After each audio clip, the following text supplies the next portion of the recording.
Sallallahu ala Muhammad Sallallahu alaihi wasallam. Bismillahirrahmanirrahim. Assalamualaikum warahmatullahi wabarakatuh. Yakinkan semua makhluk di semesta ini, baik yang kelihatan maupun yang tidak kelihatan, di setiap ruang dan waktu, di semua tingkatan, senantiasa hidup berbahagia dan bebas dari segala bentuk penderitaan. Mari kita bertekad diri kita semua dan yakinkan dengan penuh kesadaran bahwa kita lahir ke semesta ini bukanlah kebetulan. Kita semua datang ke semesta ini direncanakan oleh pemiliknya. Allah berulang kali mengatakan dalam Al-Quran, Huwaladzi yusawwirukum fil arham kaifa yasha. Dialah Allah Al-Musyawwir, arsitek agung, yang telah menciptakan semuanya dengan penuh rencana. Mari kita yakinkan bahwa kelahiran kita ke semesta ini karena direncanakan oleh Dia, Sang Arsitek Agung. Kalau kita datang ke semesta ini direncanakan oleh Allah, berarti kita ini datang ke semesta ini terhormat karena menjadi wakilnya Allah. Kita menjadi khalifahnya Allah. Kita datang ke semesta ini tiada lain adalah untuk menjalankan visi dan misinya Allah.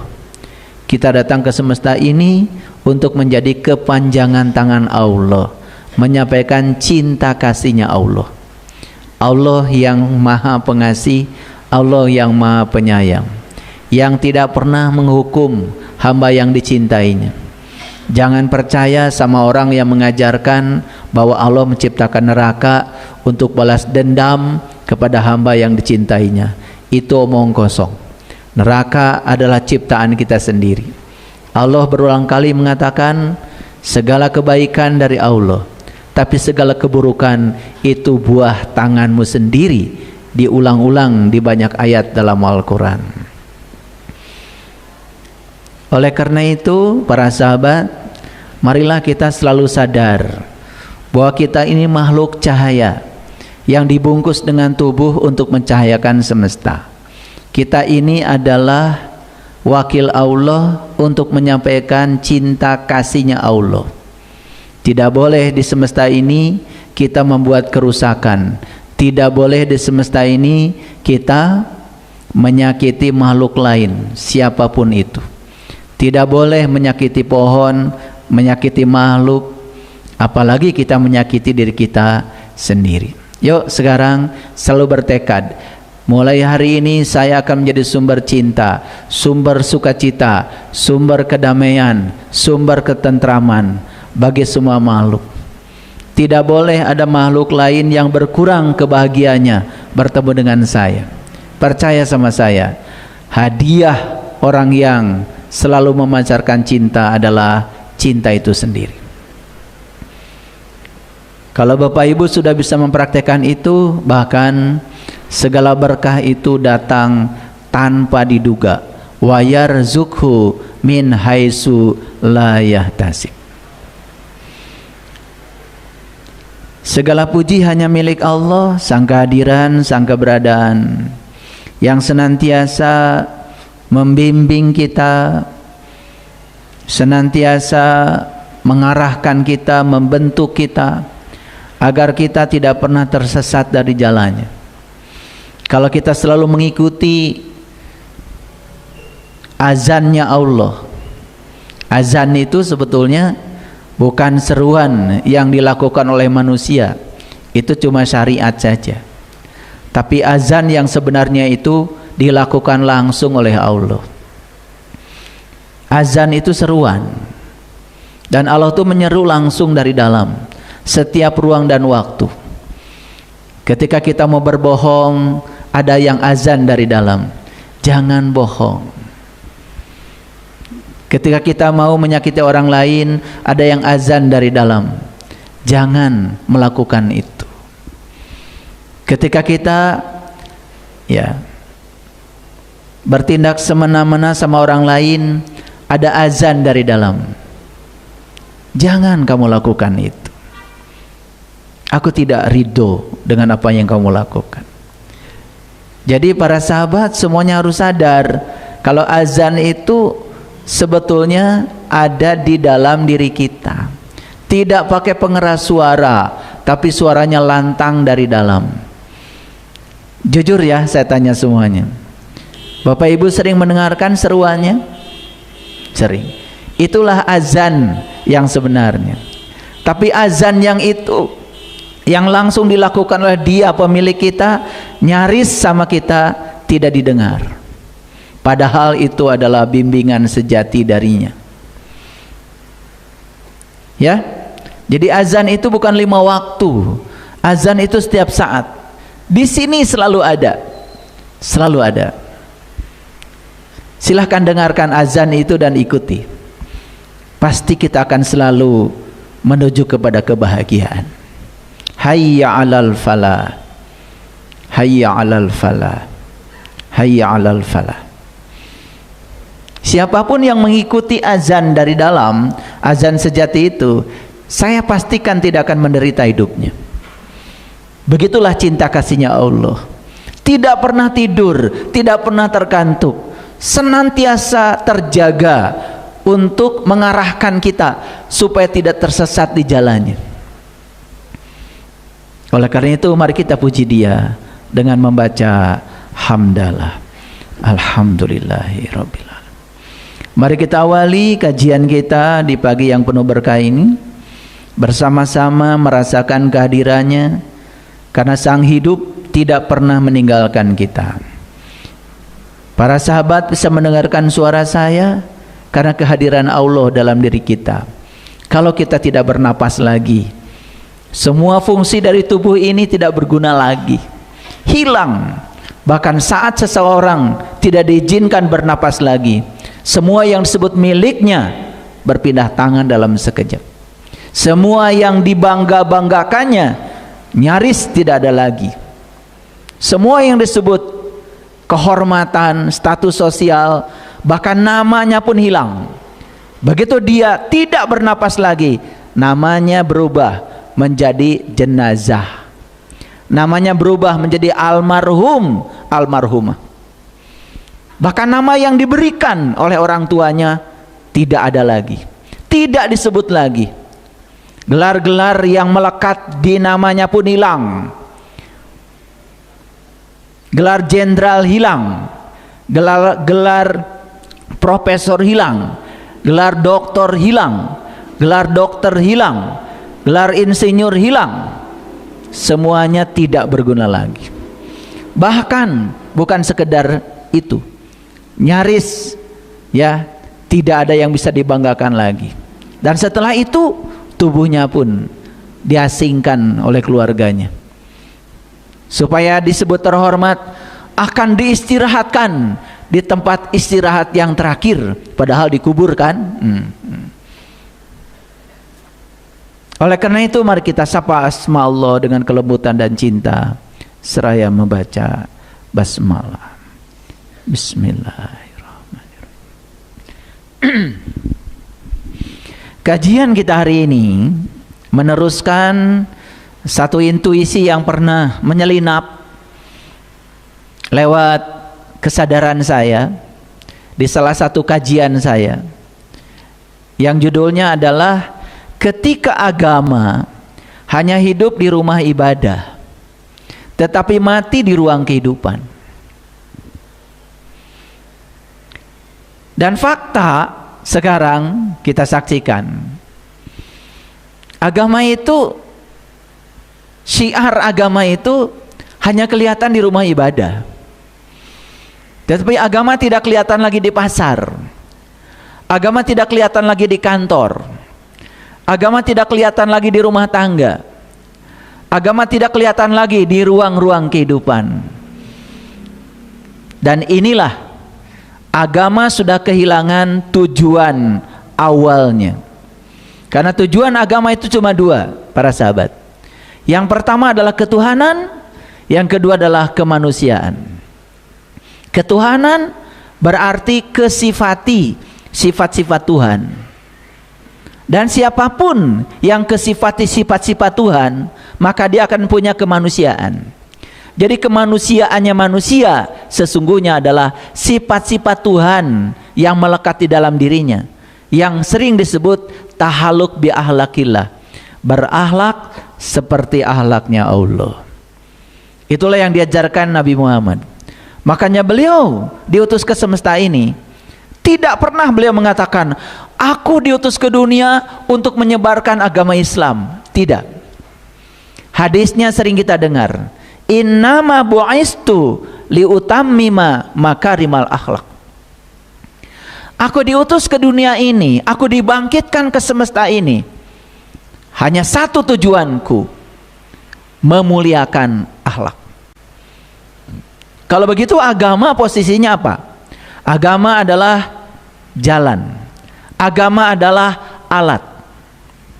Kalau begitu sholat adalah alat, wudu adalah alat, syahadat adalah alat, zakat adalah alat, saum adalah alat, haji, umroh, semua adalah alat, semua instrumen, bukan tujuan. Karena tujuan agama adalah akhlak. Makanya sekarang Departemen Agama sedang gencar-gencarnya ya menyebarkan konsep ekoteologi. Eko itu artinya bumi, lingkungan, tempat kita hidup. Teologi itu adalah ketuhanan. Sehingga orang yang bertuhan itu kelihatan dari akhlaknya. Orang yang bertuhan kelihatan dia membawa sifat-sifat Tuhan dalam dirinya. Orang yang bertuhan, dia selalu sadar bahwa dirinya menjadi kepanjangan tangan Tuhan untuk membawa misi Tuhan. Apa itu misi Tuhan? Menyampaikan sifat-sifat Tuhan. Makanya Asmaul Husna itu bukan 99. Nama itu tidak ada artinya kalau tidak ada barangnya. Banyak orang yang minta nama sama saya. Istri saya akan melahirkan sebulan lagi. Tolong ya. Kalau ayah berkenan, katanya minta diberikan nama. Saya bilang, nanti saja kalau sudah ada barangnya. Nanti kalau barangnya sudah ada, saya beri nama. Karena kalau barangnya belum ada, itu mau dikasih nama kemana? Jadi Asmaul Husna itu harus ada barangnya. Makanya percuma kita hafal 99 asmanya kalau tidak mengerti yang satu. Harus ketemu dulu yang satunya, sang wajibul wujudnya. Baru yang 99 itu tanpa dihafal akan datang dengan sendirinya. Ar-Rahman, Ar-Rahim, Al-Malik, Al-Qudus, As-Salam, Al-Mu'min, Al-Muhaimin, Al-Aziz, Al-Jabar, sampai As-Sabur datang dengan sendirinya. Kenapa? Kalau kita ingin merasakan sifatnya garam, sudah menyatu dengan garam, maka sifatnya akan datang dengan sendirinya tanpa diundang, yang namanya asin. Kalau kita ingin mengetahui sifatnya gula, yaitu manis, tidak usah mendengarkan ceramah tentang gula, tidak usah baca buku tentang gula, menyatu saja manunggal dengan gula, maka rasa gula tanpa diundang akan hadir kepada kita, yang namanya manis. Sama ketika kita selalu menyadari kehadiran Allah dalam diri kita, bahwa Dia tidak pernah meninggalkan kita, Dia selalu bersama dengan kita. Bahkan Allah mengatakan wa huwa ma'akum, wa huwa ma'akum, wa huwa ma'akum aina ma kuntum. Berulang kali Allah mengatakan seperti itu. Tetapi tidak disadari keberadaan Dia dalam diri kita. Ketidaksadaran akan kehadiran Allah itulah yang membuat sifat-sifatnya tidak melekat dalam diri kita. Makanya banyak orang yang mengaku bertuhankan Allah, tapi sifatnya jauh dari panggang dari api, jauh dari sifat-sifat Allah. Pendengki, pendendam, bahkan rela menyakiti orang lain. Yang lucu lagi, menyakiti makhluk lain menggunakan agama dan Tuhan. Inilah topik kita. Ketika agama hanya hidup di rumah ibadah, tetapi mati di ruang kehidupan. Para sahabat, kalau kita duduk sebentar nonton televisi, jarang televisi itu memberitakan berita positif. Beritanya itu selalu pelecehan seksual, pembunuhan, perampokan, korupsi, tawuran, perang. Kalau kita kelamaan nonton TV yang seperti itu, bahkan kita pun jadi negatif, karena mengizinkan semua informasi, energi itu masuk ya di ruang memori kita. Jadi seolah-olah kehidupan itu nggak ada yang positifnya. Setiap hari itu berita itu yang begitu, dan lucunya berita yang seperti itu yang laku, sehingga ratingnya TV itu menjadi sangat luar biasa, karena masyarakat kita memang senang dengan berita itu.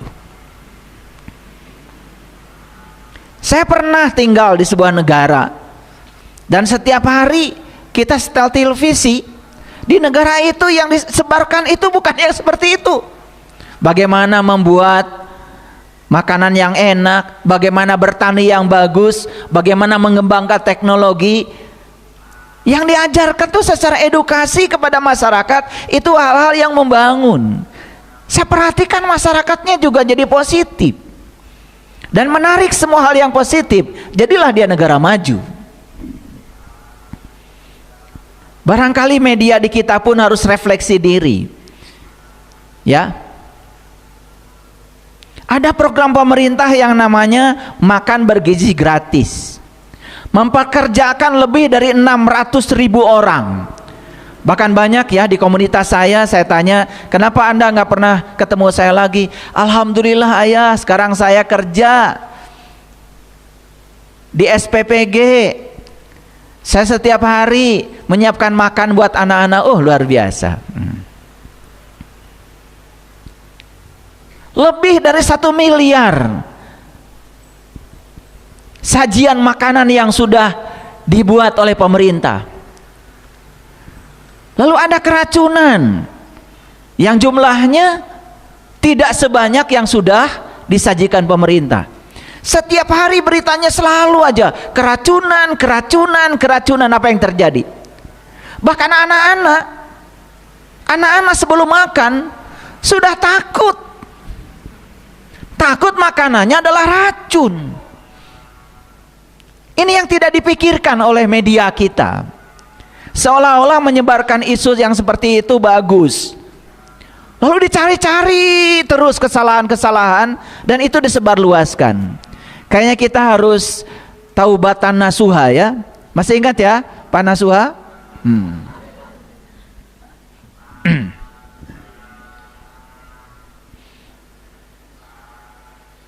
Nah inilah.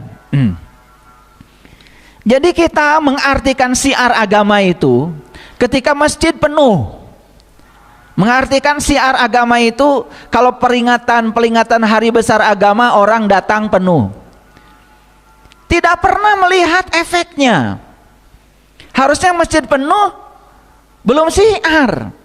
Kalau nilai-nilai yang diajarkan di masjid itu, di gereja, di pura, ya, di wihara, itu belum nampak menjadi nilai-nilai hidup yang positif. Saya sering menyaksikan Bapak Ibu, ini adalah pemandangan yang nyata. Kalau sudah selesai acara Maulid Nabi, Isra Mi'raj, apa saja kegiatan keagamaan, selesai acara itu, ya, apalagi bikin panggung,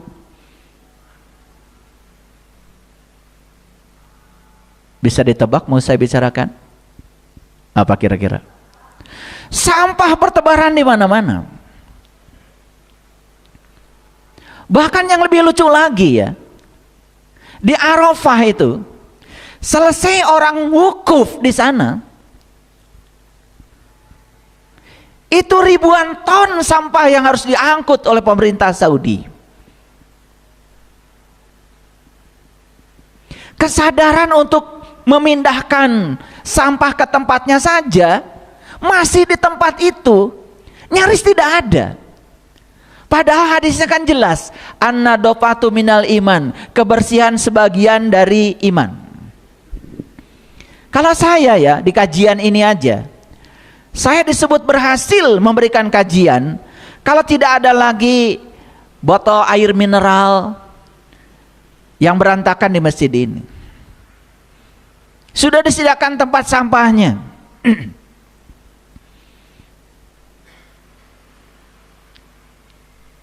Jadi agama itu cuma hidup di tempat ibadah, tetapi tidak hidup di ruang kehidupan, malah justru dia mati di ruang kehidupan.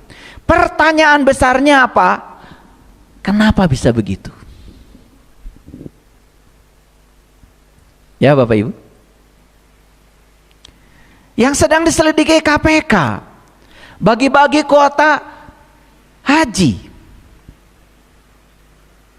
itu kan haji itu atas nama agama Bapak Ibu, atas nama Tuhan kan? Betul nggak? Kuotanya diperjualbelikan, ada yang disogok, ada yang menyogok. Tidak ada satu travel pun yang memberangkatkan umat haji atau umroh ke sana bukan atas nama agama. Saya kira tidak ada. Apa yang terjadi? Ada yang kotor di situ, ada noda di situ. Padahal itu disebut perjalanan suci. Betul nggak Bapak Ibu? Oke, ya. Coba renungkan kata-kata saya. Orang sedang sholat di masjid, gak korupsi. Setuju ya dengan saya? Sedang sholat. Kan korupsi itu setelah selesai sholat. Betul nggak? Orang sedang sholat tidak berzina. Enggak Bapak Ibu. Sedang sholat. Kan habis sholat. Betul nggak?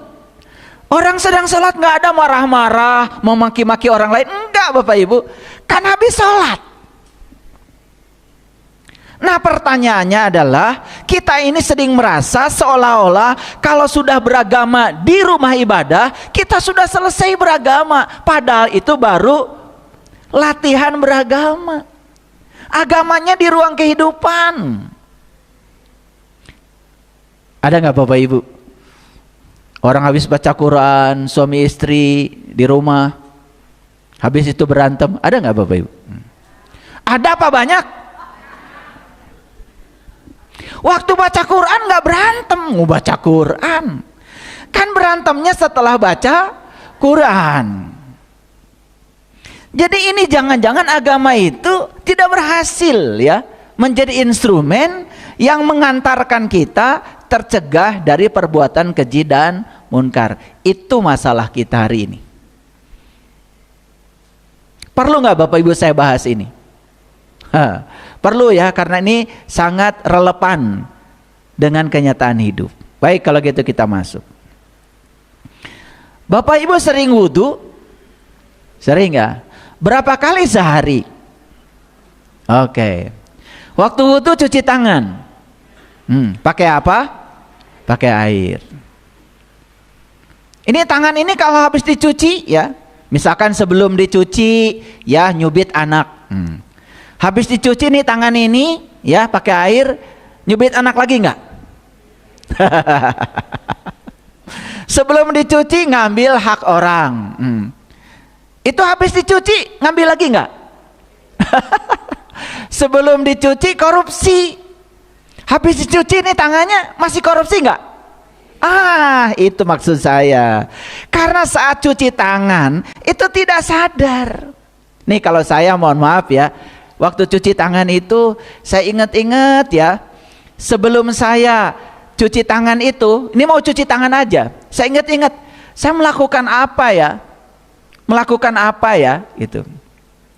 Makanya pada saat cuci tangan itu saya bicara sama tangan saya, maaf ya tangan, tadi saya melakukan ini itu, dan setelah ini saya berjanji, saya larutkan semua kotoran yang melekat di tangan saya ini, biarlah dibawa oleh air, biarlah dilarutkan oleh air, sehingga saya tidak akan lagi menggunakan tangan saya untuk hal-hal yang tidak diridhoi oleh Allah saya.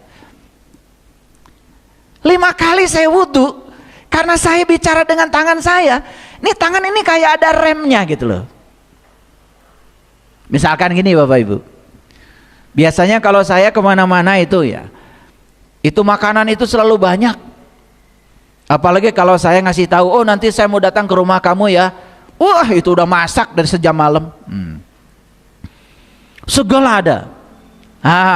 Tangan saya diuji nih habis wudhu ya.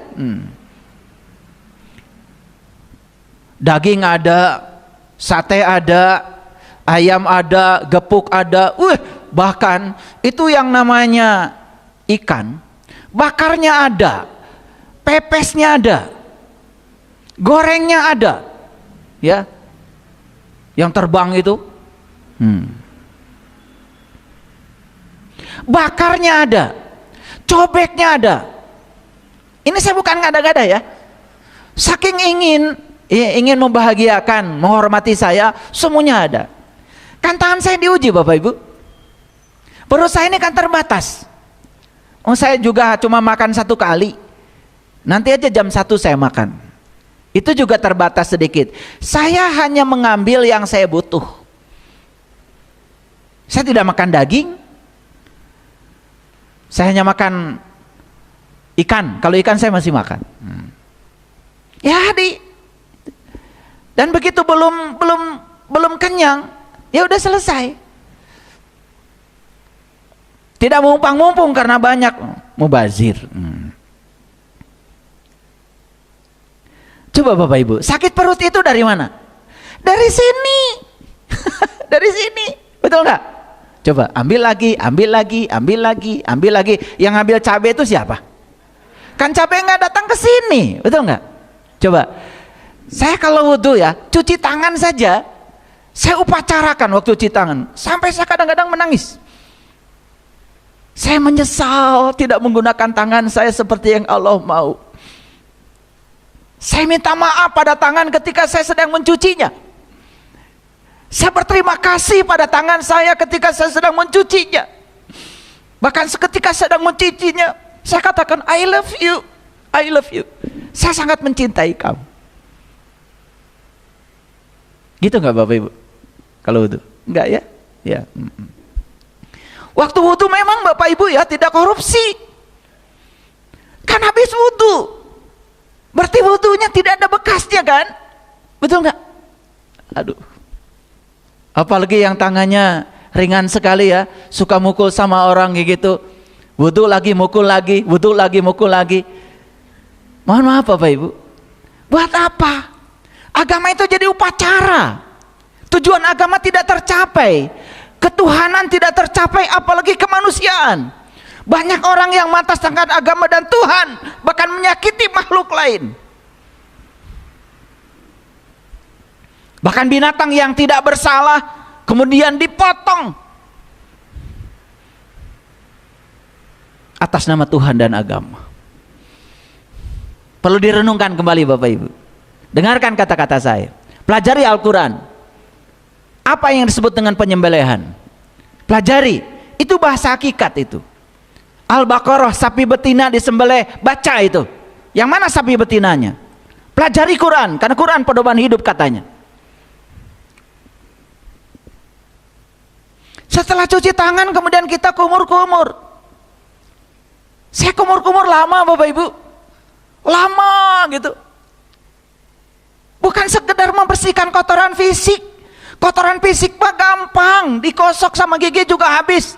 Tapi kotoran batin di sini. Saya ingat tadi saya bicarakan orang enggak ya? Saya kumur-kumur. Waktu saya mengeluarkan air, tolong air, bawa semua kotoran, kebiasaan buruk dari mulut saya. Jangan ada lagi orang yang terluka kebahagiaannya dengan mulut ini.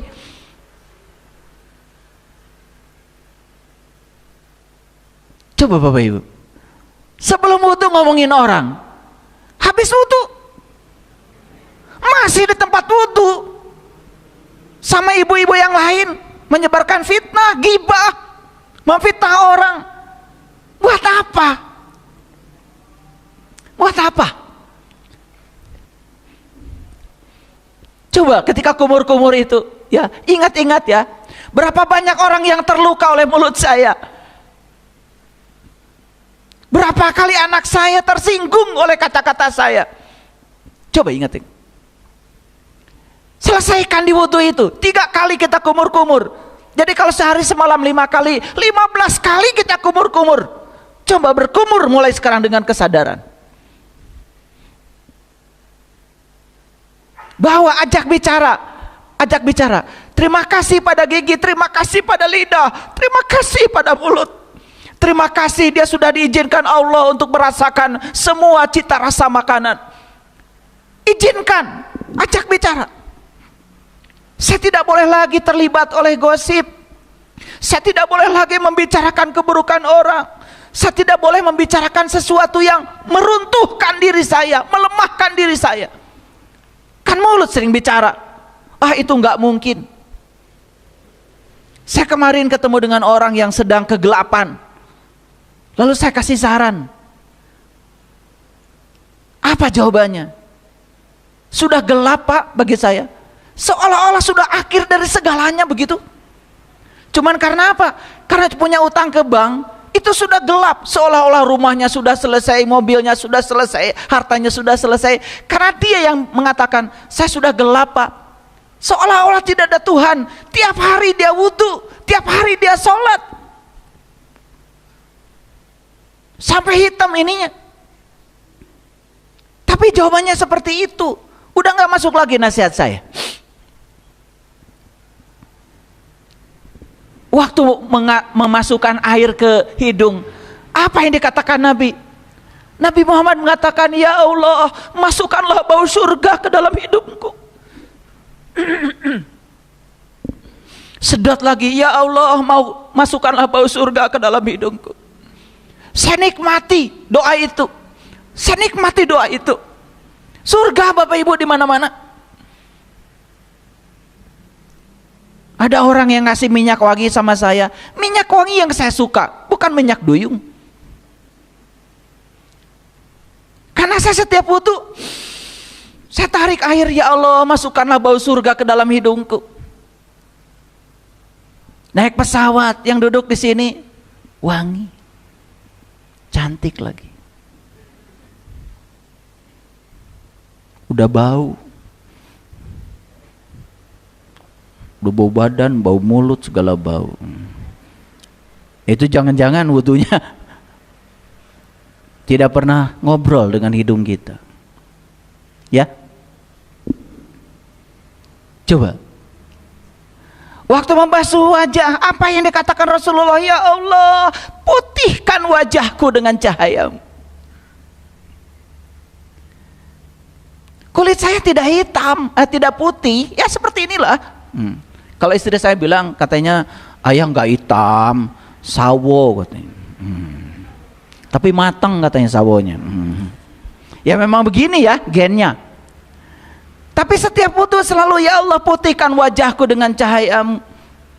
Saya bukan ingin jadi orang terkenal, saya bukan jadi ingin orang yang tersanjung, tidak.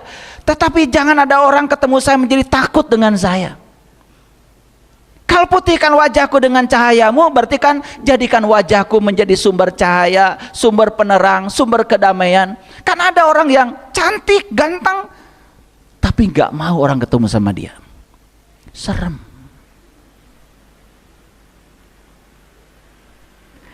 Saya kalau membasuh tangan kanan, tangan kiri, kalau tadi kan baru membasuh telapak aja ya. Ketika membasuh tangan kanan, saya bilang, ya Allah, terima kasih. Betapa banyak jasa tangan kananku ini. Ketika saya membasuh tangan kiri, ya Allah, luar biasa tangan kiri ini. Karena ketika tangan kanan saya sakit, Dia yang merawat ya Allah. Saya tidak pernah mengatakan ini tangan setan.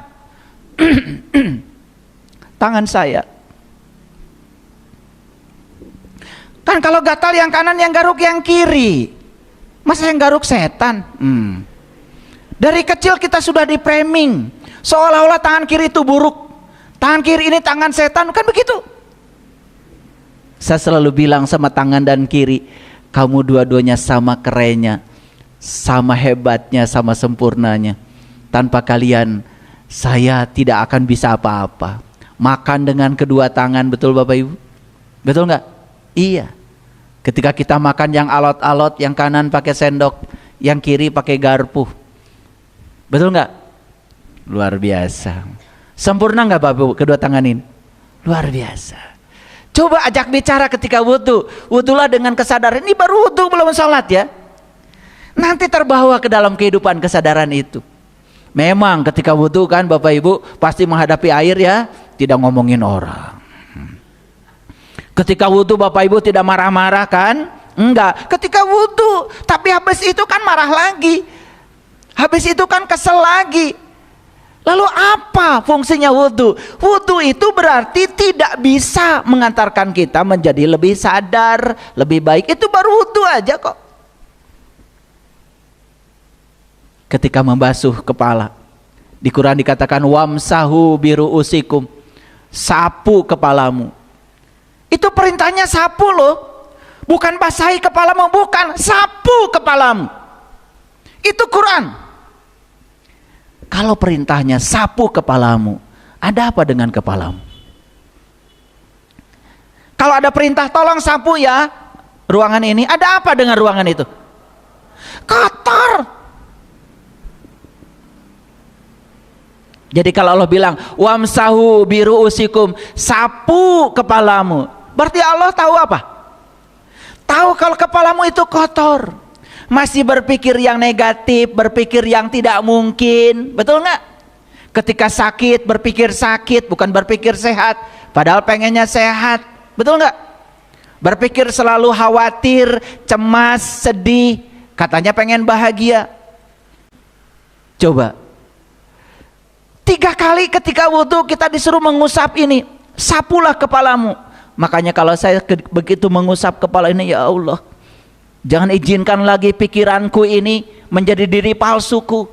Jangan izinkan lagi pikiran ini memproduksi pikiran-pikiran yang tidak menunjang kehidupanku. Silahkan Bapak Ibu. Kita yang paling tahu isi ini apa. Gitu nggak Bapak Ibu kalau wudhu? Saya suka memperhatikan orang wudhu ya.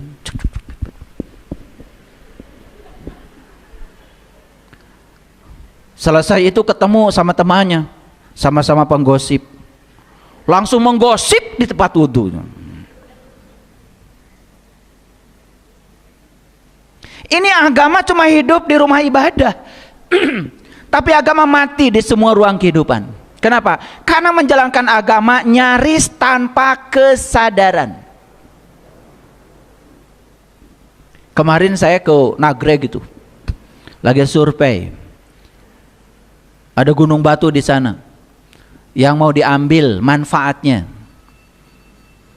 Saya diminta untuk menjadi konsultan, pergi ke sana. Orang masih di bawah, saya sudah di atas. Ada yang tanya sama saya, Bapak usianya berapa? Alhamdulillah saya mau 60. Padahal yang 45, yang 37, bahkan ada tentara juga masih di bawah ngos-ngosan. Sampai di atas saya kasih tahu, apa rahasianya Pak? Rahasianya saya kalau wudhu, saya bilang, ya Allah kuatkan kakiku dalam menjalani segala tugas dan perintahmu. Gak ada kesemutan kaki saya. Dan ketika melangkah, saya tidak pernah melihat tanjakan. Saya lihat aja satu langkah di depan. Saya tundukkan kepala saya, satu langkah, satu langkah. Karena kalau kita menundukkan kepala, tanjakan itu nyaris nggak ada. Nggak ada tanjakan itu. Tanjakan itu kan karena kita, wah nanjak tuh, udah capek. Suka begitu Bapak Ibu? Ngos-ngosan kalian. Saya cuma ngasih syarat gitu aja. Ya, saya kasih saya kalau wudhu, saya angkat kaki saya, ya Allah, kuatkan kakiku dalam menjalani syiratmu. Kuatkan kakiku dalam menjalani semua titah dan perintah. Sampai sekarang kaki saya, Bapak Ibu, naik gunung, nggak ada masalah. Gunung Salam, Gunung Ceremai, gunung apa, nggak masalah. Suka gitu nggak Bapak Ibu kalau wudhu? Ya, yang penting cuci tangan, cuci kaki aja ya. Udah langsung suci. Betul nggak? Makanya habis wudhu langsung awas. Habis wudhu Bapak Ibu suci atau sok suci?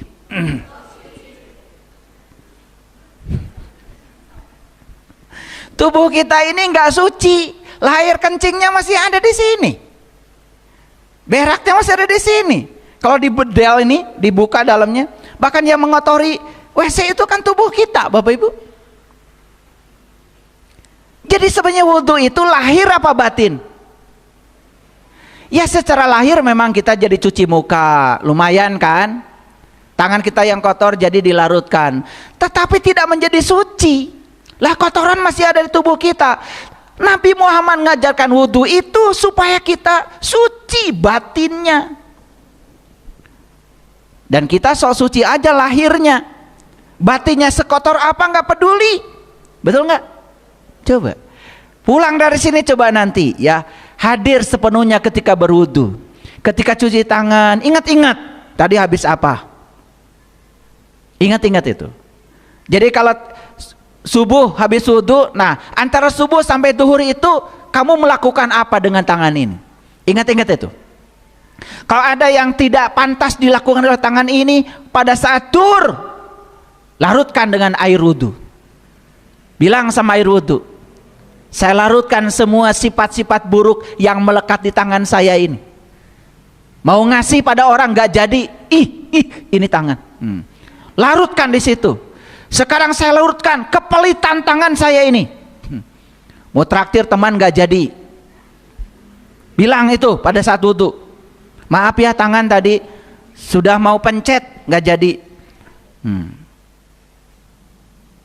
Kan semua dilakukan oleh ini. Coba Bapak Ibu, tangan ini bukan sekedar memberi, tapi dia menerima semuanya. Berkah semuanya di sini, lewat sini. Ini saya baru cerita wudhu aja nih, baru cerita wudhu. Bayangkan Bapak Ibu, agama hanya terjadi di tempat wudhu. Betul nggak? Wah, di tempat wudhu laki perempuan harus pisah. Betul? Habis wudhu selingkuh.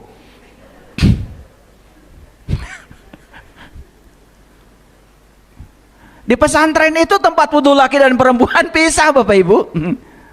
Malah pimpinannya kurang ajar kan? Maaf ya, saya harus bicara ini.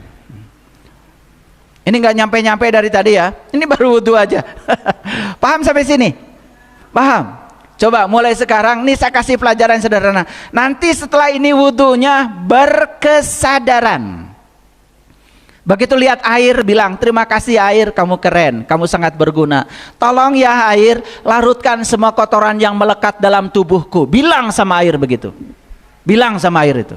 Air itu pelarut yang sangat bagus. Dia bukan sekedar menghilangkan kotoran, tapi izinkan dia untuk membawa semua sifat-sifat buruk di mulut kita, di tangan kita, di wajah kita. Di wajah ini banyak sekali masalah. Di mata bermasalah, di telinga bermasalah, di hidung bermasalah, di mulut bermasalah. Makanya khusus mulut dicuci. Betul nggak? Mata sih masih mending, nggak ada di wudhu upacara mencuci mata, udah sekalian aja saya mencuci wadah. Tapi khusus bagian penting dari ini nih, yang kotor ini dikumur-kumur 3 kali. Nanti kalau kumur-kumur yang lama ya boleh sejam juga. Imajinasikan sampai kotoran di mulutmu itu sudah masuk di air dan begitu keluar, imajinasikan yang keluar itu warnanya hitam legam, sudah membawa semua kotoran di mulut kita. Ini bukan ilmu nujum, ini sains. Dan nanti Bapak Ibu seminggu aja wudhu yang seperti ini, aduh luar biasa. Nanti mulutmu itu kalau mau ngomongin orang pun ada remnya. Kan sekarang nggak ada remnya, betul nggak? Iya, jebol terus. Oke. Kalau ada yang tidak suka langsung keluar dari mulut ini, pop pop pop pop begitu. Betul nggak? Iya. Oke, itu baru wudu Bapak Ibu. Bayangkan ya, kalau semua sholat, syahadat, zakat, saum, haji, saya kupas jadi semuanya dan dibawa ke dalam kehidupan luar biasa. Ketika takbiratul ihram berdiri tegak, itu kan ada pesan di situ. Tegakkan kamu, jangan lemah kamu, ya kan? Hadapi semua tantangan, karena mereka dihadirkan oleh Tuhan bukan untuk melemahkan kamu, untuk membuat kamu jadi besar. Pesannya banyak sekali. Ruku, sujud luar biasa. Dipungkas dengan salam, assalamualaikum warahmatullahi wabarakatuh ke sebelah kanan. Aku siap menerima kanan dengan damai. Karena di balik yang terjadi, di balik kanan ini, assalamualaikum warahmatullahi wabarakatuh. Ada rahmat, ada berkahnya Allah. Begitu memalingkan wajah ke kiri, assalamualaikum warahmatullahi. Aku siap menerima dengan damai kiri. Karena di balik kiri ini ada rahmat dan berkah Allah. Aku siap menerima semua yang disebut berkah. Aku siap menerima yang disebut musibah. Bagiku tidak ada berkah, tidak ada musibah. Aku terima dengan damai yang sama.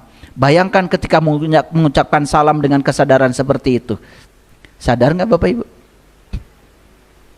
Assalamualaikum.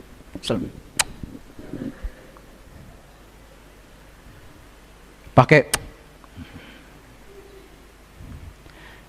Ya, di orang Arab pakai gini ya, karena waktu itu di sana kan habis sholat banyak pasir.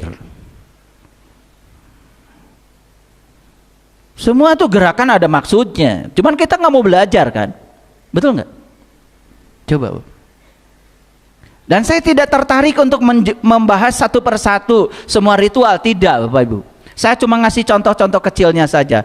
Tapi bayangkan kalau semua ritual itu dilakukan dengan kesadaran, dibawa ke dalam kehidupan, itu keren sekali. Keren. Oke, makanya pantas ya kalau ada ayat seperti ini. Ara'aital ladzi yukadzibu biddin.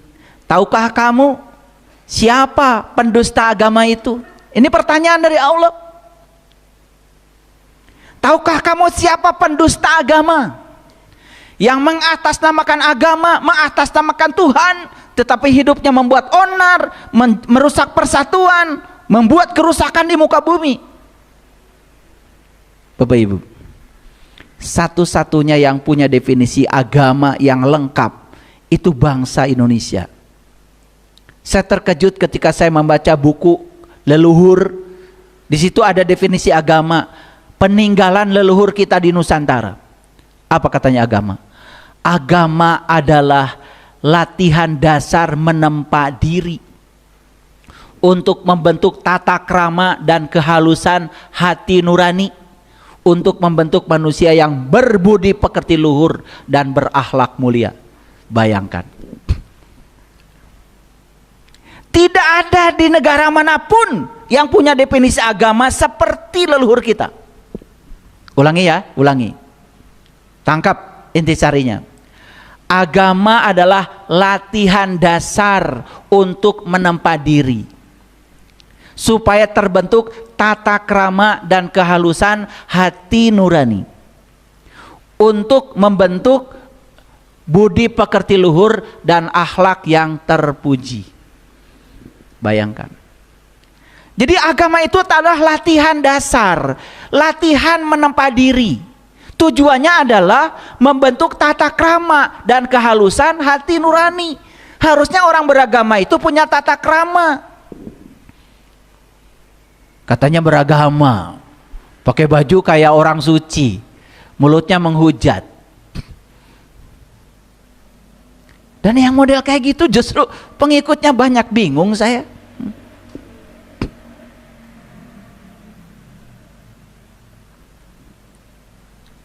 Untuk membentuk tata krama dan kehalusan Hati nurani. Jadi kalau orang sudah beragama harusnya hati nuraninya tuh halus. Bisa merasakan penderitaan orang lain, bisa merasakan kesusahan orang lain, peduli pada orang lain. Makanya puncaknya agama adalah kemanusiaan dan ketuhanan. Hasilnya apa? Hasilnya adalah terbentuklah manusia yang berbudi pekerti luhur dan memiliki akhlak yang terpuji.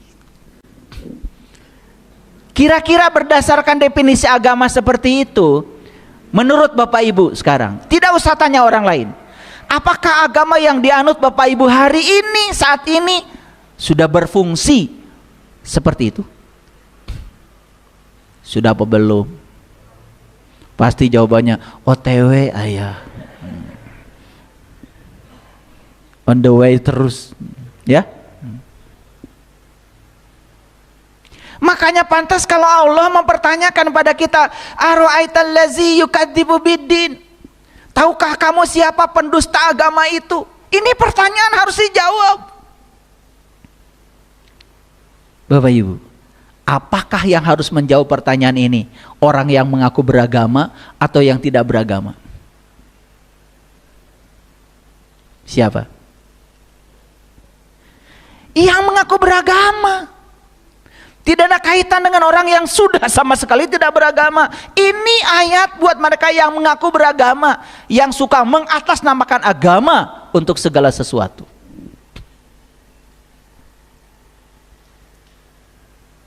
Jawab.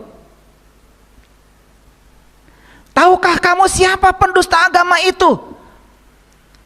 Mau jawabannya? Allah jawab, "Fazalikal ladzi yad'ul yatim." Itulah orang yang mentelantarkan yatim. Gak pakai anak, yatim, pakai anak lagi. Suka ngarang kita itu. Jadi pendusta agama itu kata Allah, mereka yang mentelantarkan yatim. Siapa yatim? Sudah saya jelaskan berulang-ulang. Yatim itu yang tidak beribu, yang tidak berbapak. Berarti yatim itu yang tidak pernah dilahirkan. Ayo kita rubah paradigma kita. Ada orang yang tidak punya ibu, tidak punya bapak, hidupnya susah, ya bantu. Yang punya ibu bapak pun kalau susah bantu, jangan nunggu mati dulu ibu bapaknya. Paham maksud saya? Kalau mau bantu, bantu aja. Kata orang Sunda, nulung kanu butuh, nalang kanu susah. Jangan ditanya, punten, gaduh ibu Rama keneh henteu. Nah, makan nanya gitu, da abdi mah bade ngabantos teh, kanu tos teu gaduh ibu Rama. Bapak Ibu, kalau yatim itu yang tidak beribu, tidak berbapak secara fisik, Presiden Prabowo itu yatim. Donald Trump yatim. Saiful Karim yatim. Mikir atuh, diajar agama teh. Yatim itu yang tidak beribu, tidak berbapak, berarti dia tidak pernah dilahirkan. Yang tidak pernah dilahirkan Bapak Ibu cuma jiwa. Karena jiwa itu nggak pernah dilahirkan, tapi ditiupkan, kata Allah. Ketika aku sudah selesai menciptakan tubuhmu, aku tiupkan ruhku. Itulah yatim. Clear sampai sini? Oke, sekarang saya mau nanya, Bapak Ibu wudu, sholat, syahadat, zakat, saum, haji, umroh, seberapa kali? Pertanyaan saya, apakah semua ritual yang Bapak Ibu lakukan itu melibatkan jiwa? Atau hanya gerakan-gerakan tubuh saja? Atau hanya luarnya saja, jiwanya nggak peduli? Sholat cuman berdiri, ruku, sujud, itidal, tetapi jiwa sama sekali tidak dilibatkan. Bahkan jiwa tidak kenal siapa dirinya. Bahkan jiwa tidak kenal siapa Tuhannya. Lucu, bahkan banyak orang yang saya tanya, ketika kamu sholat, Sebenarnya kamu sedang apa? Saya sedang menghadap Allah. Menghadap, berarti Allah di depan dong. Tunjukkan sama saya satu ayat saja di Quran yang mengatakan bahwa Allah di depan kamu. Tidak ada. Yang ada Allah mengatakan, aku meliputi kamu. Aku bersama kamu, lebih dekat daripada urat di lehermu. Tidak ada ayat yang saya dapat di Quran yang mengatakan Allah di depan. Tapi kalau kita sholat kayak yang benar ya, sedang apa? Menghadap Allah. Berarti menghadap Allah di mana? Di depan. Kalau di depan berarti kita di mana? Di belakang. Kalau Allah di depan, kita di belakang, berarti Allah dengan kita terpisah atau bersatu? Tunjukkan sama saya ayat yang mengatakan bahwa Allah terpisah dengan kita. Tunjukkan sama saya. Gak ada Bapak Ibu. Allah mengatakan, aku meliputi kamu. Bahkan Allah mengatakan, jika ada yang bertanya tentang aku, katakan fa inni qarib. Aku dekat. Banyak yang keliru nggak selama ini? Banyak apa banyak sekali? Tapi sadar nggak sekarang? Oke. Sadar bahwa itu keliru, itulah kekuatan. Sadar bahwa saya punya kelemahan, itulah kekuatan. Orang yang lemah tetapi tidak sadar, bahkan gunakan topeng untuk menutupi kelemahan, itulah kerapuhan. Jangan heran kalau agama hanya hidup di rumah ibadah, tetapi agama tidak ada di pasar, tidak ada di kantor. Bapak Ibu, korupsi itu bukan dilakukan orang ketika sedang sholat, sebelum sholat dan sesudah sholat. Sampai Pak Presiden pusing. Kenapa? Ini korupsi di Indonesia ini sudah merambah ke seluruh aspek kehidupan. Bayangkan. Semua birokrasi koruptif. Mental ini. Padahal negara kita negara yang beragama. Tidak boleh di Indonesia ada orang mengaku bangsa Indonesia tidak beragama. Semua harus mencantumkan agama di KTP-nya. Kira-kira Bapak Ibu setelah dengar kajian saya ini, ada rasa sedih nggak? Ada rasa sedih nggak? Sedih nggak? Mikirin siapa? Wudhu sejak kapan itu Pak? Bu? Saya dari kecil. Sholat sejak kapan? Saya kecil. Tetapi ngomongin orang, jalan. Dendam sama orang, jalan. Fitnah sama orang, jalan. Betul enggak? Iya. Konflik dengan pasangan, jalan. Konflik dengan anak, jalan. Sekalian saya buka semuanya.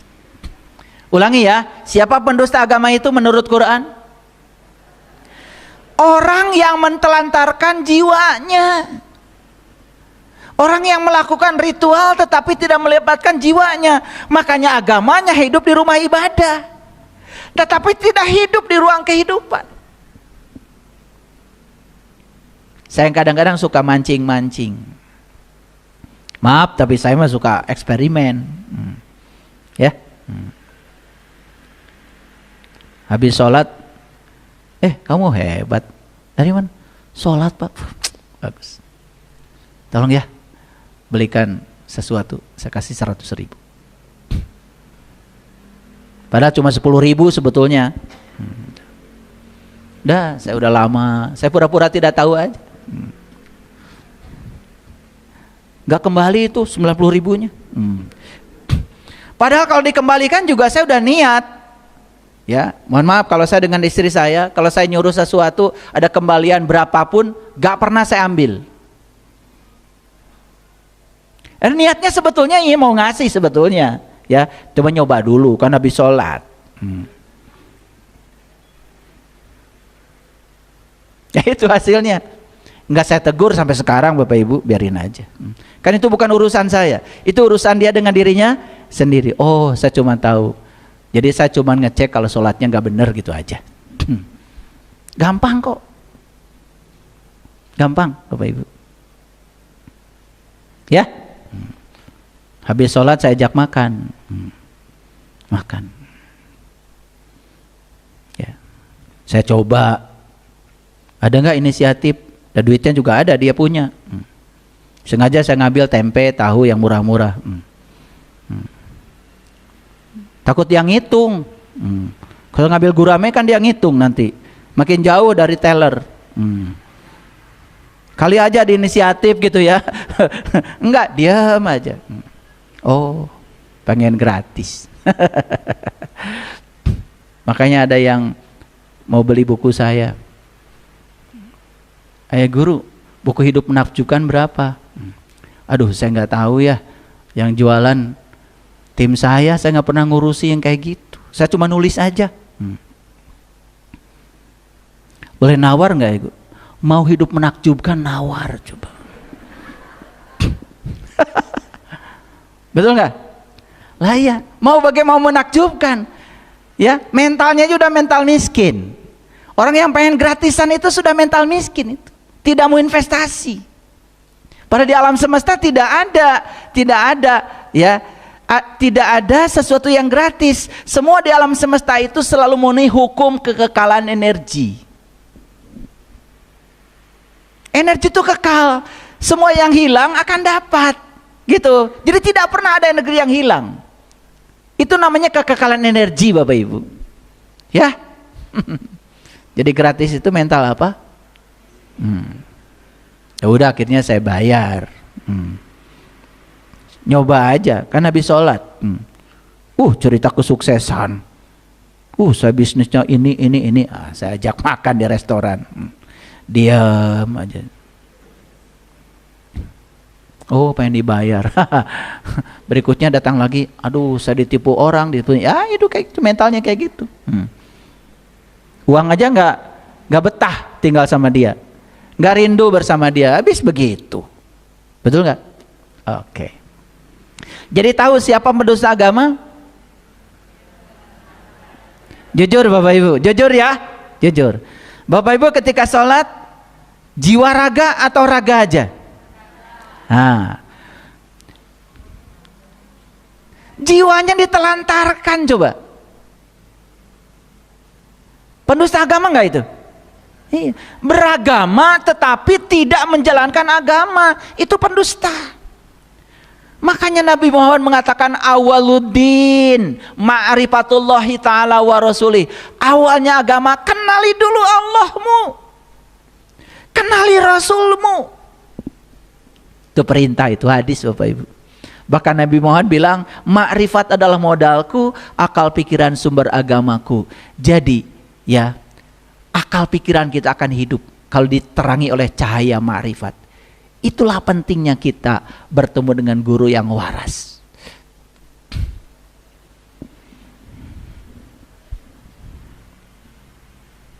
Itu yang pertama ya. Siapa pendusta agama? Ya siapa? Panjang-panjang. Pendusta agama adalah mereka yang mentelantarkan jiwanya. Panjang. Satu kata aja. Siapa pendusta agama? Gitu. Baru ngaji beres itu. Ya. Nanti kalau orang lain lagi. Orang lain lagi. Coba belajar jujur ya. Kan sudah tadi. Pendusta agama adalah orang yang mentelantarkan jiwanya. Saya tanya lagi, siapa itu? Jangan diulang-ulang yang tadi. Bilang saya, gitu aja cukup. Nah, itulah kekuatan. Oh, berarti saya masih mendustakan agama. Pantes kalau agama hanya hidup di sajadah, di musola, tetapi di ruang makan gak ada agama.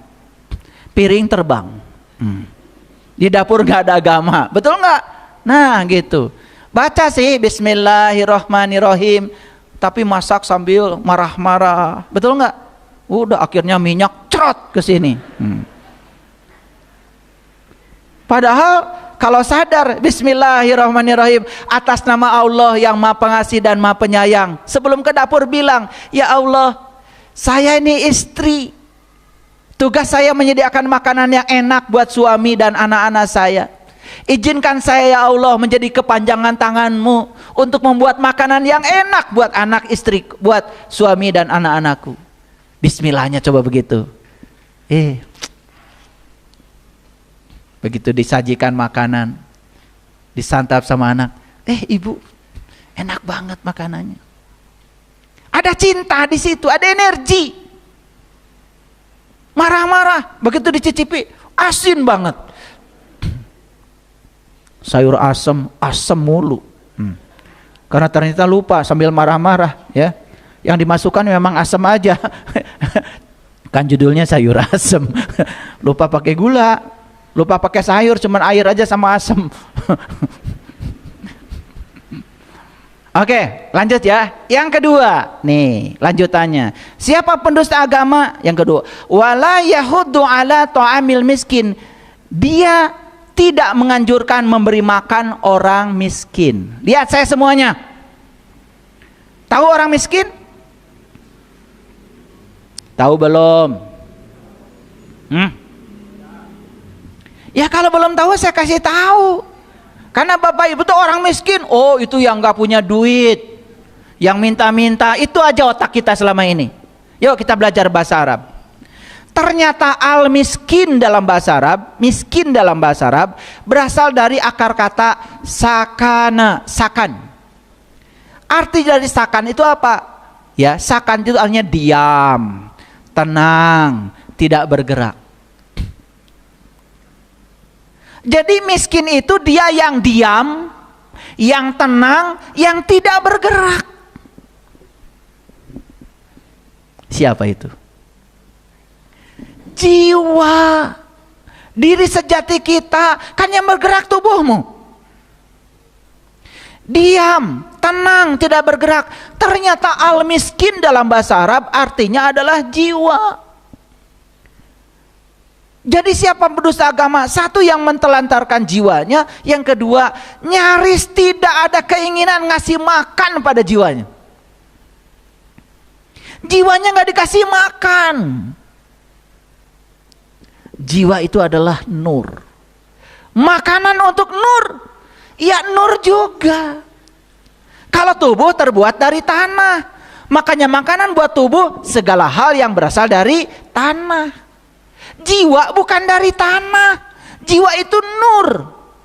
Karena jiwa itu nur, maka jiwa itu makanannya adalah nur. Sudah bisa ngasih makan pada jiwa. Ya Allah, sampai sekarang mulutnya aja nggak tahu sebelah mana. Makanya ada orang yang menua tubuhnya, tetapi tidak mendewasa jiwanya. Hidupnya dari dulu ya gitu-gitu aja. Tambah tua, tambah gampang marah, tambah tidak bijaksana. Kan ada tuh, mohon maaf Bapak Ibu, menjelang tua pikun. Kembali ke anak-anak. Ini sudah sinyal sebetulnya. Mohon maaf. Umurnya habis hanya buat tubuhnya. Tetapi umurnya tidak ada untuk ngasih makan jiwanya. Jadi siapa jiwa itu? Jiwa itu dia yang mengamati diri kita. Jiwa itu adalah sang kesadaran.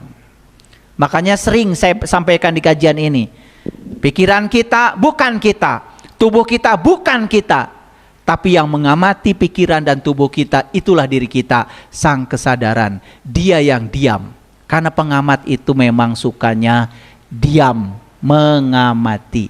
Makanya kenapa orang belajar meditasi?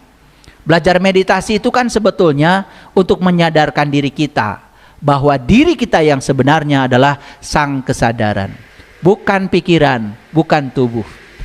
Tapi diri kita yang sebenarnya adalah yang mengamati gerak tubuh dan gerak pikiran. Nah, kalau kita sering berada di kesadaran itu, kita berada di Sidrah Al-Muntaha, di puncaknya kesadaran. Jadi sekarang Bapak Ibu tahu siapa yatim? Tahu. Siapa yang miskin? Tahu. Dua-duanya siapa? Jiwa. Jadi si yatim ini ditelantarkan karena kita tidak memberi makan yang selayaknya. Habis seluruh hidup, hanya ngasih makanan tubuh. Itulah orang yang berpenyakit kulit, kata Quran. Makanya pantas kalau agama hanya hidup di rumah ibadah, tidak ada di ruang kehidupan. Kenapa? Karena ada ketimpangan dalam beragama. Agama hanya melulu urusan-urusan yang bersifat lahir. Habis waktu untuk berdandan, mendandangi tubuh luar, tapi tubuh dalamnya nyaris tidak didandani. Begitu. Udah terjawab judul ini? Oke. Jadi mengerti sekarang siapa pendusta agama? Kok nggak ada suaranya?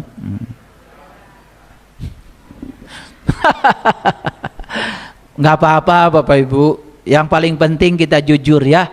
Karena apa? Tahu kalau kita tidak tahu, itulah awal kebangkitan untuk menuju pada kesadaran. Clear sampai sini? Nah, akibatnya apa? Coba baca ayat selanjutnya. Fawailul lil musallin. Kecelakaanlah bagi orang yang sholat. Yang sholat aja celaka Bapak Ibu, atau komun untuk sholat. Yang sholat aja celaka kata Allah. Sudah terjawab kenapa celaka? Karena jiwanya ditelantarkan, jiwanya tidak dikasih makan. Makanya akibatnya ketika sholat itu malah sibuk ngurusi urusan-urusan pikiran. Begitu Allahu Akbar, brai segala gunting nu leungit ge kapanggih keur salatna.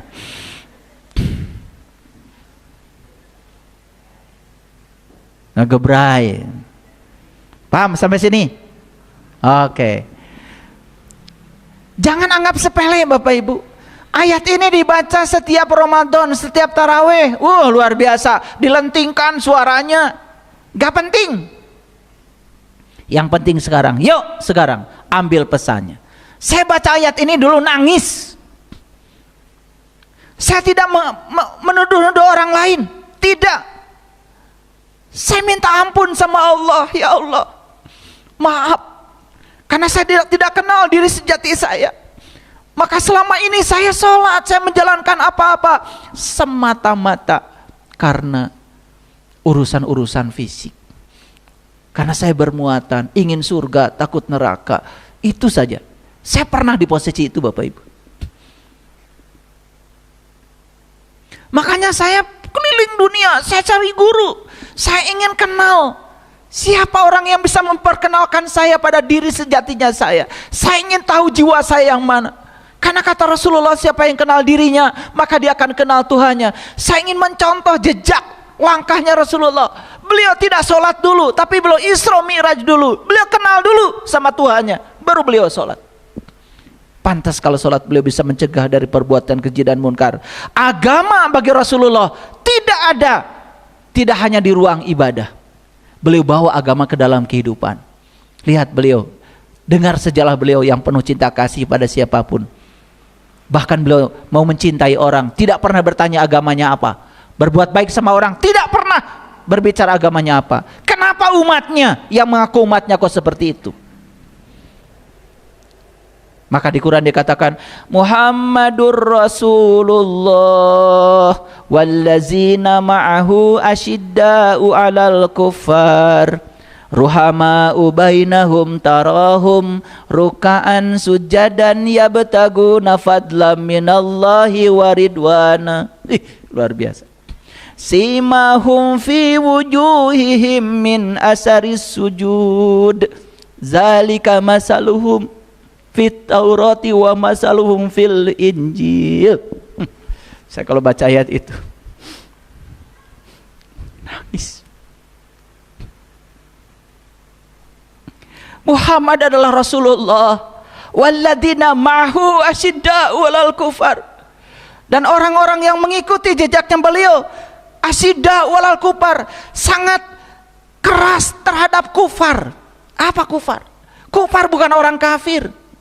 Sangat keras terhadap ketertutupan. Nabi Muhammad mengajarkan kalian harus terbuka pada siapapun. Bahkan Nabi mengajarkan carilah ilmu walaupun ke negeri Cina sekalipun. Kafir itu artinya tertutup, Bapak Ibu. Merasa paling benar, merasa paling soleh, merasa paling suci, tertutup pada pandangan orang lain. Itulah yang disebut dengan kufar. Coba perhatikan ketika kalian sedang berwudu. Ada nggak orang berwudu tangannya dikepalkan begini? Ada nggak? Tunjukkan sama saya. Nggak ada. Semua terbuka. Karena dengan tangan terbuka kita bisa menampung air. Dengan tangan terbuka kita bisa memindahkan air ke wajah kita. Dengan tangan terbuka kita bisa memindahkan air ke mulut kita. Itu dari Rasulullah. Ciri umatnya Rasulullah itu adalah asyidda'u 'alal kufar, bersikap tegas terhadap ketertutupan. Ini malah bersifat keras terhadap orang kafir. Orang kafir itu orang yang berbeda agama dengan kita. Jadilah menghalalkan darah orang lain atas nama agama dan Tuhan. Bagaimana bisa rahmatan lil alamin kalau begitu memahami agama? Maaf Bapak Ibu, dari Bali, dari Lebanon, dari semua negara banyak yang kirim surat sama saya. Kenapa? Saya baru merasakan Islam sebagai rahmatan lil alamin setelah mendengarkan kajian-kajian Islam dari saya, katanya. Jadi kalau ada yang masih curiga, saya katanya akan menghancurkan Islam, tidak. Saya ingin membuka Islam yang sebenarnya. Saya ingin menunjukkan pada dunia Islam itu rahmatan lil alamin, damai. Dan Islam tidak membenci orang yang berbeda keyakinan dengan Islam. Islam itu toleran pada siapapun. Saya tunjukkan dalam akhlak saya. Saya berteman dengan siapapun. Saya ke Bali, teman saya banyak di Bali. Saya ke Thailand, teman saya banyak di Thailand. Saya ke Jepang, teman saya banyak di Jepang. Saya tidak pernah berteman, apa agama kalian? Tidak. Bahkan saya sering malu. Kenapa? Yang disebut dengan kafir oleh saya sejak dari kecil, bahkan akhlaknya lebih bagus daripada mereka yang sok-sok beragama tapi akhlaknya buruk. Mohon maaf. Apa kata Rasulullah? Tarahum ruka'an, ya, ruka'an sujadan yabtaguna fadla minallahi waridwana. Bekas ruku dan sujudnya itu nampak di wajahnya, Bapak Ibu. Itu di Quran dijelaskan. Di surat Al-Fat itu bagian yang terakhir.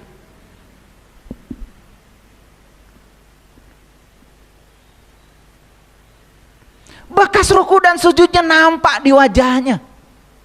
Bukan hitam. Serem. Itu kayaknya salah karpet itu. Main dijamin kalau sholat di masjid saya nggak akan hitam. Mahal. 600.000 1 meter. Jadi kenapa ada yang tanya sama saya, kenapa ayah karpetnya tebal banget? Supaya nggak hitam. Kalau hitam kan harus pakai skincare. Bekas ruku dan sujud nampak di wajahnya. Wajahnya itu penuh dengan kelembutan. Maka dalam ajaran tantra, sentuhlah matamu selembut bulu ayam. Itu ajaran Buddha sebetulnya. Tapi saya sangat kagum dengan ajaran itu. Sentuhlah matamu selembut bulu ayam. Maksudnya apa? Maksudnya, pandanglah semua orang dengan kelembutan dan cinta. Jangan mandang orang lain dengan curiga dan penuh dusta. Coba amalkan itu Bapak Ibu. Sentuh matamu selembut bulu ayam. Pandang semua orang lain dengan cinta tanpa curiga. Luar biasa. Lihat seorang istri yang memandang suaminya selalu curiga. Tidak ini. Pulangkan saja pada ibu bapakku. Tapi yang memandang dengan kelembutan dan cinta, tidak ada curiga. Coba perhatikan, hadiahnya cinta. Udah saya sampaikan ya di buku saya ya yang berjudul Menciptakan Surga dalam Pernikahan. Baca buku itu. Udah saya uraikan semuanya. Bagaimana cara merumah tangga yang bagus. Itu bukan teori, hasil praktek saya dengan istri saya. Selama 35 tahun kami menikah. Praktek. Saya udah tulis semua di situ, pengalaman. Makin tua seperti ini, ya. Saya dengan istri saya satu usia. Satu kelahiran, sama-sama tahun 67. Kita malah menjadi semakin saling menitipkan. Teman bicara yang asik. Saya kalau dengan istri saya di kamar tidak pernah pegang HP. Ngobrol. Asik. Ngobrol tentang kehidupan, ngobrol tentang anak-anak, ngobrol tentang cucu. Makanya meluangkan waktu dengan orang-orang yang kita sayangi itu bukan kesia-siaan. Coba kalau masuk kamar jangan pegang HP. Puasa tuh sekedeng. Ya mau di kamar dua-duaan ngurus HP. Pasangan nanya nggak dijawab, orang lain nanya dari seberang sana dijawab. Kumari marane pegawaian teh. Rek itu wae. Lanjut ya. Apa katanya kata Quran? Fawailul lil musallin. Celaka siapa? Yang sholat. Tahu nggak jawabannya? Karena sholatnya cuma raganya saja. Ketika sholat tidak ngomongin orang, kan habis sholat. Karena cuma raganya. Kalau sholat dengan jiwanya lahir batin Bapak Ibu, itu sudah dijelaskan di Quran. Bahkan setelah sholat, dia pun tetap sholat. Dialah yang sholatnya daim. Perhatikan saya. Mau ngomongin orang, nggak boleh. Itulah sholat. Mau korupsi di kantor, nggak boleh. Bukan hak saya. Itulah sholat. Itulah sholat yang mencegah dari perbuatan keji dan munkar. Sholatnya sepanjang waktu. Setiap mau melakukan apa-apa, dia selalu ngerem. Itulah sholat. Rem sampai kamu tidak melakukan perbuatan keji dan munkar. Itulah sholat yang sebenarnya. Jujur Bapak Ibu. Jadi Bapak Ibu sholatnya sekarang, ya, sholatnya sekarang simbolnya atau hakikatnya? Yang 5 waktu itu simbolnya, latihannya, instrumennya. Tapi sholat yang sebenarnya sepanjang waktu. Yuk sekarang saya ajak Bapak Ibu. Yuk pada sholat setiap saat. Ulangi, pada sholat setiap saat. Mau berbicara yang buruk, langsung direm dari dalam. Enggak, langsung sholat. Mau memikirkan yang buruk-buruk, curiga sama orang, tidak, langsung sholat. Nah sholat ini yang tidak kita lakukan. Sholat yang di pasar, sholat yang di kantor, sholat yang di kehidupan, yang di dapur, di ruang makan, di rumah, itu sholat yang belum dilakukan. Kita hanya terjebak di sholat formal, seolah-olah kita sudah sampai. Padahal itu baru instrumen. Tujuan akhirnya adalah mencegah perbuatan keji dan munkar. Jadi berapa waktu Bapak Ibu sholat? 5 waktu. Ketika sholat bagus Bapak Ibu, nggak ngomongin orang. Kan habis itu. Nah sekarang mari kita bertekad, saya akan sholat sepanjang waktu. Bapak Ibu, saya sudah mempraktekkan sholat sepanjang waktu. Ada orang susah, bantu sholat.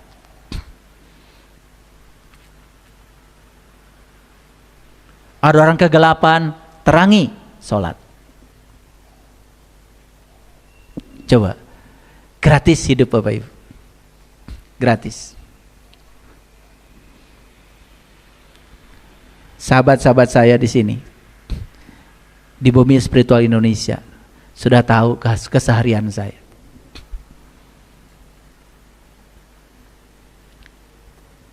Saya baru mikir alpukat aja udah datang 1 peti.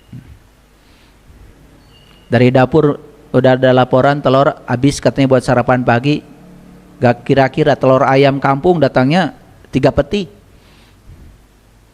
Kan gak mungkin saya makan sendiri. Betul gak? Iya, saya bagikan. Kalau telur umurnya kan pendek. Gitu. Kalau ada yang datang ke rumah saya, kenapa ya buah-buahan di rumah ayah banyak terus? Ya itulah surga. Kan katanya dipipit, ada lagi, dipipit, ada lagi, begitu. Dimakan, ada yang ngirim lagi, dimakan, gitu maksudnya, itu surga. Nyata sekarang, bukan hayalan. Paham? Mau begitu? Pasti mau. Bereskan heula ieu.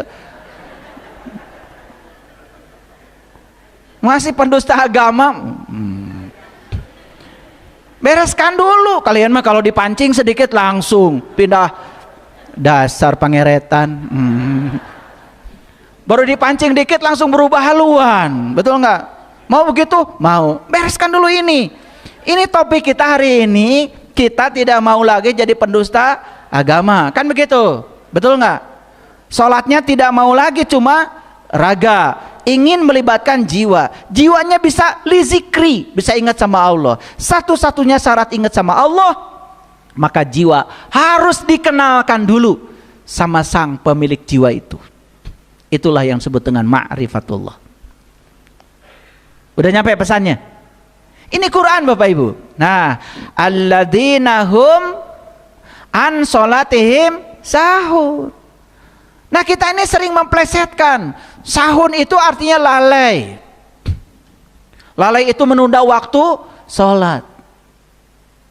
Saya setuju. Menunda waktu sholat itu tidak boleh. Karena Allah harus menjadi the topmost priority. Setuju gitu. Tapi jangan menganggap kalau sudah sholat tepat waktu sudah selesai. Karena sahun yang sebenarnya adalah lupa.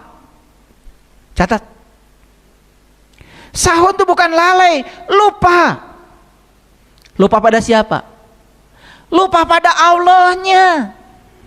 Sepanjang sholat itu nggak ingat Allah sama sekali. Lupa. Inilah yang agama hanya hidup di rumah ibadah, tapi mati dalam kehidupan. Sudah jelas? Coba Bapak Ibu, kalau diurut yang tadi ayatnya ya, coba. Aro'aital ladzi yukadzibu biddin, celakalah pendusta agama. Fazalikal ladzi yad'ul yatim, mereka yang menelantarkan yatim. Oh, yang menelantarkan jiwa. Bapak Ibu, kalau sudah merasa sudah tiap tahun mengasih sumbangan sama panti asuhan, itu mah biasa. Berbagi. Dan berbagi itu bukan buat orang lain. Kalau orang yang sadar kan memberi itu buat diri sendiri. Ngehargaan diri, ngehargaan maneh. Bukan buat orang. Saya bukan berarti Bapak Ibu tidak boleh ngasih makan orang yang disebut yatim, miskin. Bukan itu, bukan. Itu belum selesai.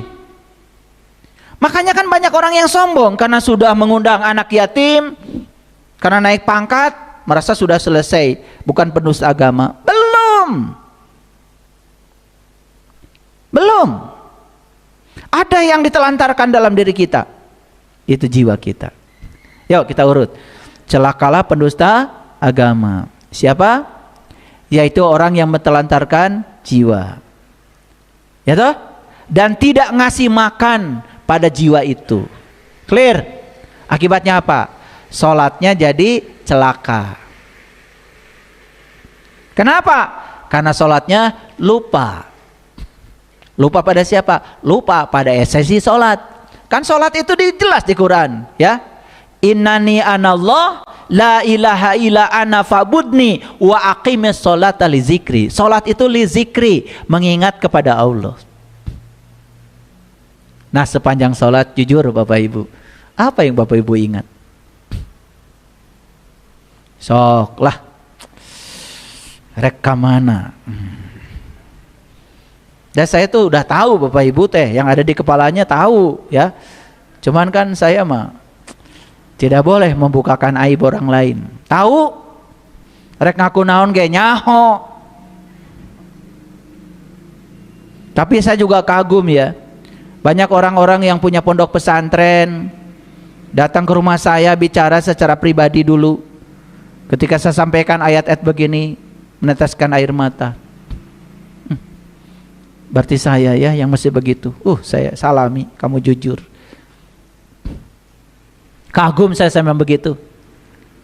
Kamu sudah jadi danau, kamu sudah jadi laut yang rendah, siap menerima air. Mereka yang masih seperti gunung batu, tegak, gagah, pakai topeng, merasa paling soleh, paling suci, padahal ketika sholat juga ngawur yang diingat yang lain, tapi nggak mau jujur, selamanya sholatnya seperti itu. Orang yang berani sesat tidak akan tersesat. Tapi orang yang tidak berani tersesat selamanya tersesat. Jadi sahun itu apa artinya Bapak Ibu? Lupa. Lupa pada siapa? Makin jelas atau makin tidak jelas? Oke. Sering Bapak Ibu baca ayat ini? Sering dalam sholat? Ya? Kenapa sering baca ayat ini? Oh, tertarik ya. Tertarik karena pendeknya. Keren ya Bapak Ibu. Pokoknya keren. Alladzina hum yuraun. Ini orang ini cuma ria aja. Ingin disebut muslim, ingin disebut sudah sholat, ingin disebut ahli surga. Lihat loh. Jika perlu digosok-gosok. Ada katanya diganjal pakai batu. Wih, luar biasa. Nyeri sirah tuh. Ria itu apa? Ria itu ada dua. Ada ria nifak, ada ria adat. Ria adat melakukan sesuatu karena kebiasaan. Ria nifak lebih bahaya lagi, melakukan sesuatu karena bermuatan. Dia sholat tahajud karena bermuatan, karena lagi ada masalah. Kan gak ada masalah gak tahajud, makanya tambah banyak masalahnya. Karena yang menarik dia tahajud kan masalah, bukan Allah. Ini pengumuman ya, yang suka tahajud karena banyak masalah, tambah banyak masalahmu. Like attracts like. Harusnya tahajud ya karena Allah, bukan karena masalah. Ada masalah nggak ada masalah, mau tahajud ya tahajud aja. Ini tahajudnya kalau ada masalah. Makanya begitu bangun tengah malam, kan malaikat langsung bangun juga. Tumben. Pasti 2 rakaat kata malaikat, betul nggak? Iya. Udah gitu, doanya udah ditulis ternyata banyak sekali ya. Minta ini, minta itu kata Allah. Semakin banyak kamu minta, semakin tahu aku kata Allah. Kalau kamu tidak merasa diberi selama oleh aku. Kan disuruh bersyukur aja kan? Syukuri apa yang ada. Nikmati semua anugerah Allah. Luar biasa. Makanya syukur yang bisa melipat gandakan semuanya. Wa yamna'unal ma'un, dan enggan memberikan bantuan. Nah, Bapak Ibu perhatikan saya. Kita membantu orang di panti asuhan, membantu orang yang tidak punya beras, itu masuknya ke ayat yang kelima. Wa yamna'unal ma'un. Kita memberi bantuan pada mereka yang butuh bantuan. Belum membebaskan kita dari apa? Sebagai pendusta agama. Clear sampai sini? Ya. Masuk ya surat Al-Maun ini. Nah, mari kita baca sedikit. Coba Bapak Ibu renungkan ayat ini. Sesungguhnya orang munafik itu menipu Allah. Orang yang menipu itu kan seperti menghadap padahal enggak. Coba kalau tukang tipu kan ketemu kita. Betul nggak? Yang dibicarakannya biasa. Ini wajah tu wajhalilladzi fatharas samawati wal ardh, kan begitu tukang tipu. Padahal aku hadapkan wajah batinku kepada Zat yang telah menciptakan langit dan bumi. Kan gitu kalian kalau sholat. Padahal pikirannya udah ngawang-ngawung kemana. Mulutnya aja yang kupat kapit seperti itu. Itu namanya menipu. Menipu tuh menghadap tetapi sudah punya agenda lain. Tukang tipu kan begitu, menghadap kayak mau bisnis dengan kita padahal mau menipu. Paham gitu?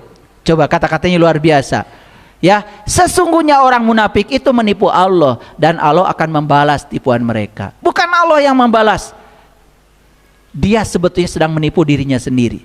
Dia dibalas oleh hukum alam. Apa tipuannya orang munafik? Dan apabila mereka berdiri untuk sholat, wa iza qamu ila sholah qamu kusala, mereka sholatnya malas.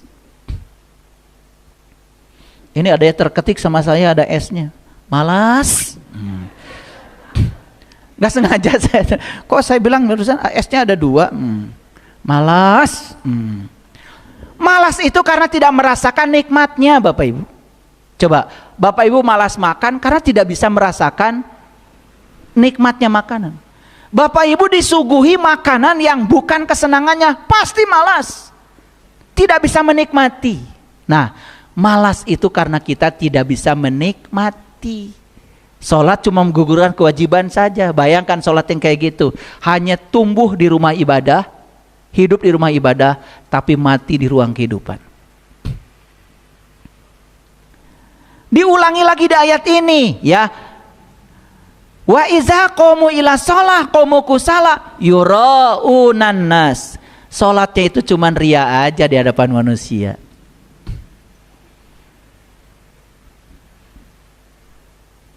Nah, ibu salat isin atuh tuh salat.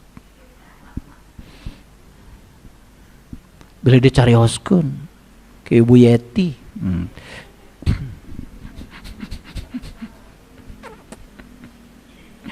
Nah, yang terakhir Bapak Ibu, perhatikan kata-kata saya. Ini kata-kata Quran.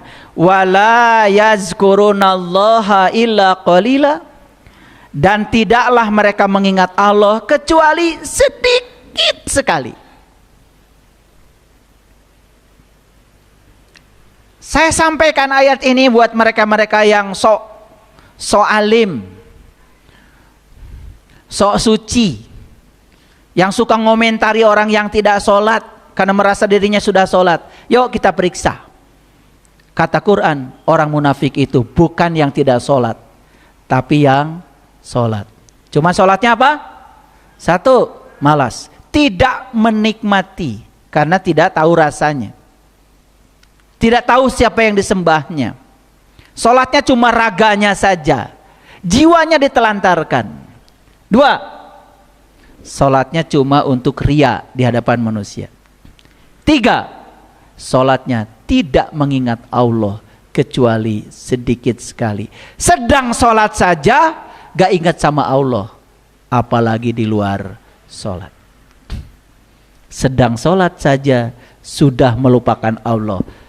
Sahun. Bapak Ibu lihat saya semua. Sholat itu bukan soal baju. Betul, kalau kita dalam sholat baju kita harus yang terbaik. Tapi jangan merasa kalau bajunya sudah yang terbaik itu sudah sholat. Yuk sekarang perbaiki baju kita yang di dalam.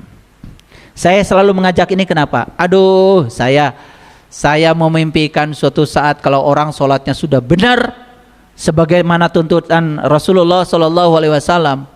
Sholat itu benar-benar bisa mencegah manusia dari perbuatan keji dan munkar.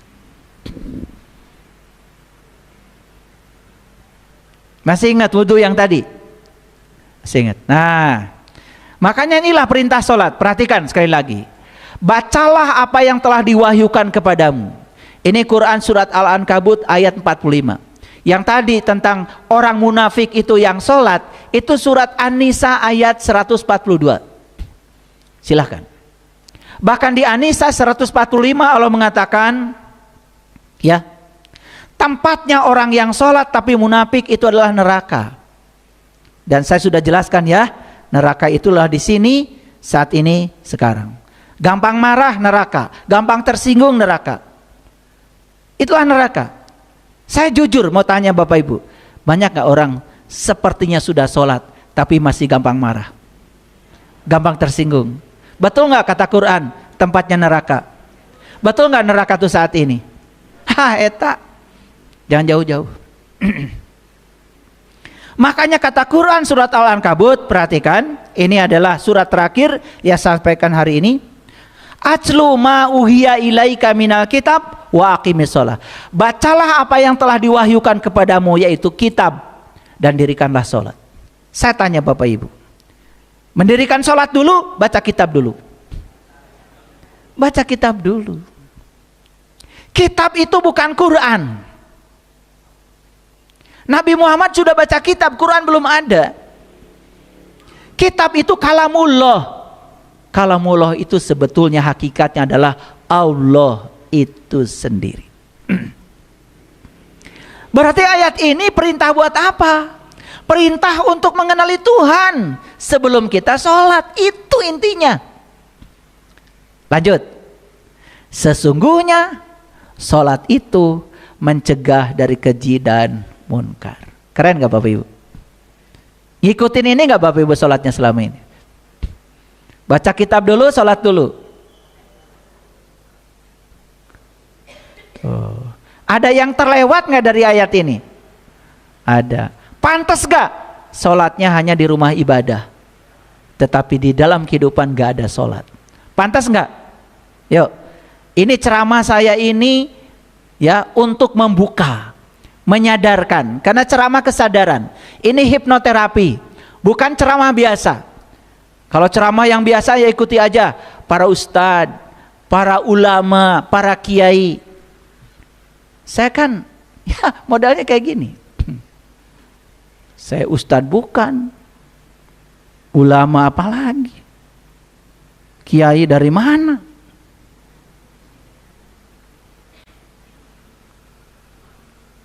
Bukan siapa-siapa ini, ya. Tapi dengarkan kata-kata saya, ya. Dengarkan kata-kata saya, Bapak Ibu. Ya, kosongkan Bapak Ibu, jujur mendengarkannya. Dan semua orang yang berani untuk mendengarkan kebenaran, mereka sampai pada kebenaran. Bahkan ketika kita tidak mengejarnya, kita bisa sampai. Sekali lagi, bahkan ketika tidak mengejarnya, malahan sampai.